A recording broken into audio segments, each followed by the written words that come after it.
As we read through the book of Acts, we see this common theme through it, and it's not really a fun one to talk about, but it's suffering, persecution, trials. We see this even starting with Peter and John getting put into jail for preaching the good news of Jesus Christ. Stephen, the first martyr, who got killed for following after Jesus' ways. Saul was persecuting the church, killing women and children for believing in the resurrection of Christ.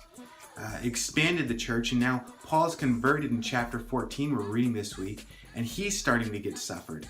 In verse 19 it says that they stoned Paul and dragged him out of the city, supposing that he was dead.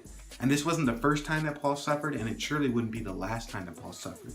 In 2 Corinthians 11, he goes on and writes about some of his persecution, his suffering for the Lord. He says that 5 times he got whipped, 3 times he was beaten with rods, and 3 other times he was shipwrecked.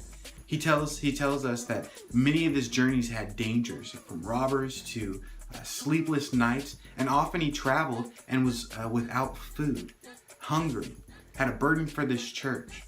Now the Bible teaches that God's people suffer and they go through trials and persecution. Peter, who suffered in the book of Acts, when we read, he wrote an epistle to the church, and he said in chapter 4, verse 12, "Don't be surprised by fiery trials that come our way." Paul told Timothy in 2 Timothy 3:12 that all who desire to be godly will be persecuted. If you try to follow after Jesus and his ways, you will be persecuted. Jesus even said this in John 15, "If they persecuted me, they will persecute you." Now, why do I bring this up?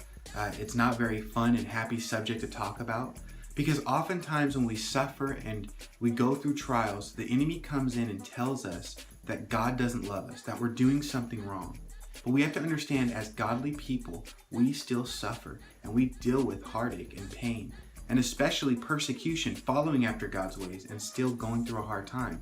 But God still loves us unconditionally. Paul wrote this in Romans 8. He said that neither death, nor life, nor angels, nor powers, nor any creation can separate us from the love of God.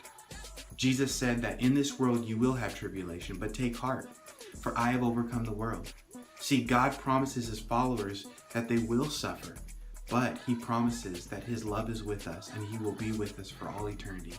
And so if you're suffering right now, realize and know that Jesus is with you, that his love remains on you, that he cares for you, because in Jesus we have eternal life and we will experience his love for all eternity.